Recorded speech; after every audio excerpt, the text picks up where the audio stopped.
तो आज एक बार फिर से मैं आप सभी का स्वागत करता हूं अपने इस चैनल पे। उम्मीद है मेरे द्वारा बनाए गए सभी आपकी वीडियो जो है अच्छी लग रही है। आज एक और नए टॉपिक लेके आए हैं जो कि हमारा लैंग्वेज से रिलेटेड है। कंपाइलर और इंटरप्रेटर से रिलेटेड हमारा टॉपिक रहेगा आज। हर एक लैंग्वेज, जो भी लैंग्वेज के ऊपर हम प्रोग्रामिंग करते हैं, आपको ये मालूम होना चाहिए कि हर एक लैंग्वेज की अपनी डिक्शनरी होती है, उसके अपने रिजर्व्ड कीवर्ड्स होते हैं। बट ये आपको मालूम होना चाहिए कि हम जो है प्रोग्रामिंग हाई लेवल लैंग्वेज पे करते हैं, बट हमारा जो कंप्यूटर सिस्टम है वो 0 और 1 की लैंग्वेज को समझता है। तो बीच में इस डिफरेंस को मिटाने के लिए हर एक लैंग्वेज का अपना एक कंपाइलर या इंटरप्रेटर होता है। यही टॉपिक आज हम करने जा रहे हैं। तो उम्मीद है आप सभी को ये टॉपिक अच्छा लगेगा। अगर आपको अच्छा लगता है तो लाइक एंड सब्सक्राइब करना ना भूलना, और हो सके तो शेयर कर लेना अपने इस वीडियो को, ताकि किसी और तक भी पहुंच पाए। तो इंट्रोडक्शन से शुरू करते हैं। पहले कंपाइलर और इंटरप्रेटर दोनों के बारे में जान लेते हैं, फिर इसकी डिफरेंस को भी हम आगे जाके देखेंगे कि इन दोनों में क्या डिफरेंस होती है। तो as we know that computer work on machine level language which is not understandable to a programmer, जो कि प्रोग्रामर को समझ नहीं आ सकती है। 0 और 1 की भाषा, इसके लिए बहुत ही डीपली स्टडी करनी पड़ती है। But similarly the programmer work with a language which is not understood by a computer. तो इसी आपस में डिफरेंस को कम करने के लिए क्या होता है, इंटरप्रेटर और कंपाइलर की ज़रूरत पड़ती है। जो हम प्रोग्राम लिखते हैं उसको ट्रांसलेट करने के लिए मशीन लैंग्वेज में हम क्या करते हैं, यूज़ कंपाइलर और इंटरप्रेटर का। चलो आगे बढ़ते हैं। तो programmer use a specific language to write a program. कौन सी करते हैं, सी प्लस प्लस, जावा, और भी अदर लैंग्वेज है जैसे कि हमारे पास C# होगी, PHP होगी, .NET होगी। इसी तरह से और भी लैंग्वेज का हम यूज़ करते हैं जो कि हम सीखते हैं। दी languages are not directly understood by a computer system. Therefore, it is required to convert the instruction written in programmer's language into machine language में कन्वर्ट करने के लिए क्या है हमारे पास, सबसे बेटर वो है हर एक जो प्रोग्रामिंग लैंग्वेज का अपना इंटरप्रेटर और कंपाइलर होते हैं। दोनों में से एक होना ज़रूरी है। तो program written in language is known as a source code. जो आपके लैंग्वेज में, हाई लेवल लैंग्वेज हो या किसी और लैंग्वेज में जो राइट डाउन किए होते हैं वो क्या सोर्स कोड कहलाते हैं। और this source code is then converted in a machine level language is known as a binary code. तो कई बार ये क्वेश्चन आता है कि सोर्स कोड और बाइनरी कोड में क्या डिफरेंस होती है। जो प्रोग्राम लैंग्वेज में लिखी होती है उसको सोर्स कोड कहते हैं, और जब कन्वर्ट कर दिए जाते हैं तो क्या बन जाते हैं, वो known as binary code in order to understood by a computer, जो कि कंप्यूटर सिस्टम अंडरस्टैंड करता है। A special software is needed to convert. वो क्या होता है, कंपाइलर और इंटरप्रेटर की हमें ज़रूरत पड़ती है। तो इन सब के बारे में हम पढ़ेंगे। तो आपके पास सबसे पहले क्या है, कंपाइलर आएगा। कंपाइलर किस तरह से काम करता है, उसकी जो वर्किंग है, कन्वर्ट करने का किस तरह से तरीके, किस तरह से प्रोग्राम को कन्वर्ट करता है, तो उसके जो स्टेप है वो अलग अलग रहेंगे। तो इसके बारे में हम जानेंगे। पहले कंपाइलर के बारे में पढ़ लेते हैं। A compiler is a special program that translate a programming language source code into machine code में कन्वर्ट करता है, byte code or another programming language. The source code is typically written in a high level human readable language, जो कि हमारे द्वारा read की जा सकती है, अंडरस्टैंड की जा सकती है और लिखी जाती है। तो इस लैंग्वेज में लिखे जाते हैं, जिसको कि कन्वर्ट कहाँ पे किया जाता है, जो machine computer system machine language में कन्वर्ट किया जाता है, जिसको कि कंप्यूटर सिस्टम समझता है। तो कंपाइलर के बारे में हम देखते हैं। Compiler take a few stages while transferring the written language program into a machine readable form. These are listed below. तो कुछ एक स्टेप्स है जिसको कि अंडरस्टूड करता है, तो उसके बारे में हम देखेंगे कौन कौन सा है। प्रोसेसिंग, प्रोसेस किया जाएगा आपको प्रोग्राम, और कंपाइलेशन के लिए जाएगा जिसमें कि 2 स्टेप रहेंगे, एक में एनालाइज होगा और दूसरे में सिंथेसिस। किस तरह का होगा, फ्रंट हैंड और बैक हैंड के रूप में काम किया जाएगा उसमें, ठीक है। उसके बाद जो नेक्स्ट स्टेज होगी वो है असेंबली के रूप में होगी। नेक्स्ट वन लिंक किया जाएगा आपका प्रोग्राम, लिंकिंग होगी, और उसके बाद लोड कर दिया जाएगा आपका प्रोग्राम कहाँ पे, हमारे कंप्यूटर सिस्टम के ऊपर, और हमें आउटपुट के रूप में दिखेगा। तो इसमें हाई लेवल लैंग्वेज कंपाइलर बीच में रहेगा और क्या कन्वर्ट करेगा, मशीन लैंग्वेज के ऊपर कन्वर्ट कर दिया जाएगा। तो अब हमें इसका ये पता लग गया कि कंपाइलर किस तरह से काम करेगा, तो इसके बारे में थोड़ा थोड़ा जान लेते हैं। अगर ये क्वेश्चन आएगा तो थोड़ा हमें पता होना चाहिए कि हमारे पास लिखने के लिए मटेरियल होना चाहिए, तो वो हमारे यहाँ पे प्रोवाइड किया जा रहा है।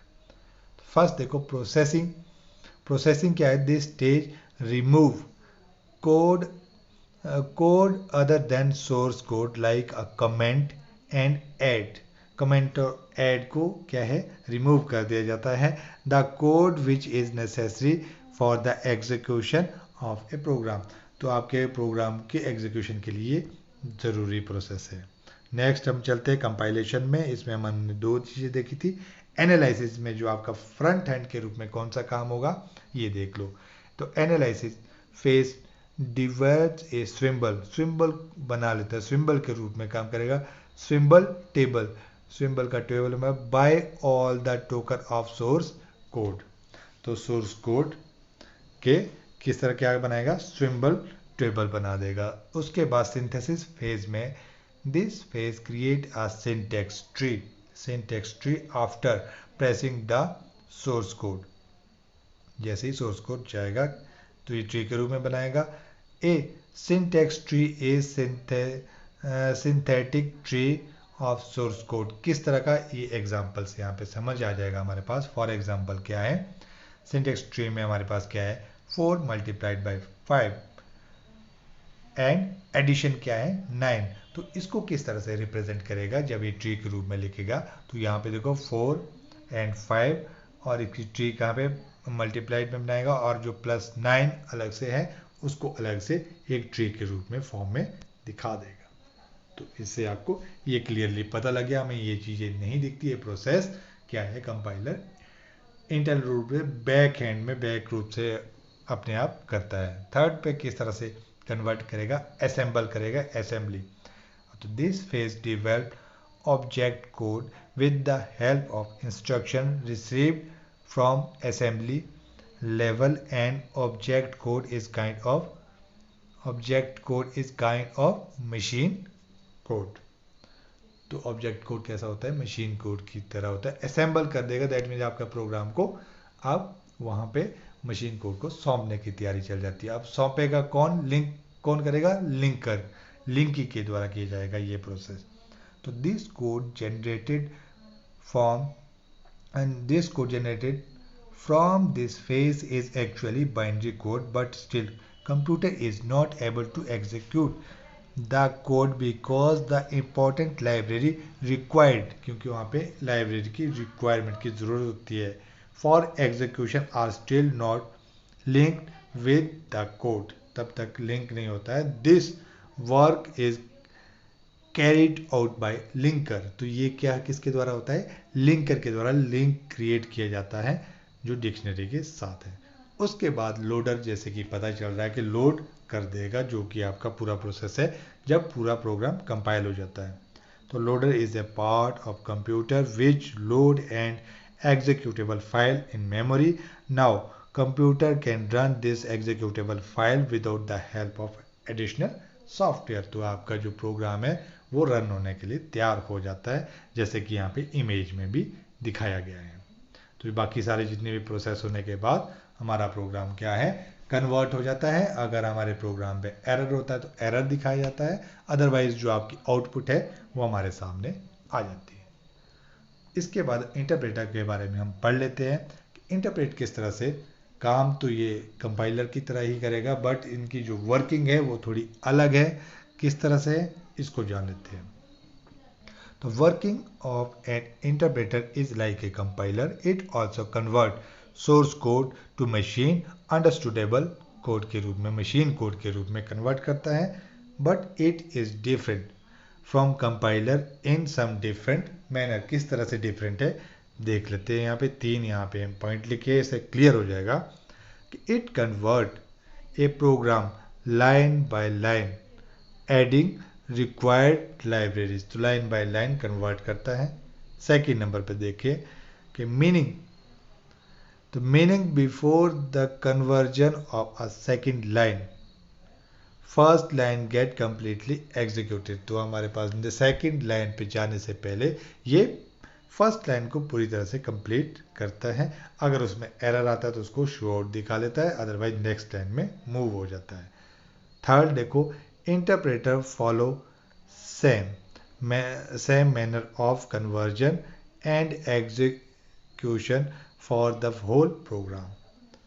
तो ये इस पूरे प्रोग्राम को कन्वर्ट करने के लिए लाइन बाय लाइन जितने भी आपके पास लाइनें लिखी गई है आपके प्रोग्राम में, हर एक लाइन को अलग से कन्वर्ट करेगा और लाइन बाय लाइन चलता रहेगा.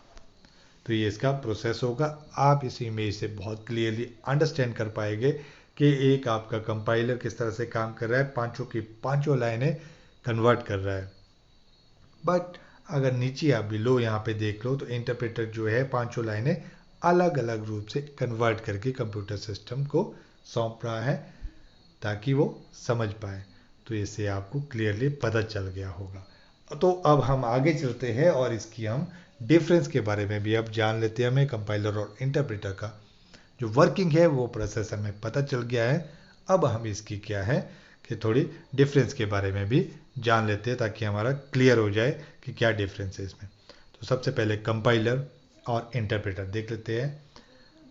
तो फर्स्ट में कंपाइलर क्या है, it takes the whole program for input. ये पूरे प्रोग्राम को इनपुट के रूप में लेता है.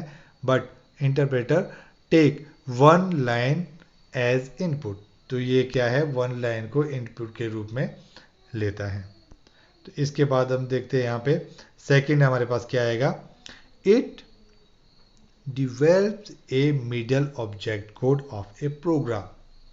But interpreter क्या है, it does not create a middle object code. Clear है.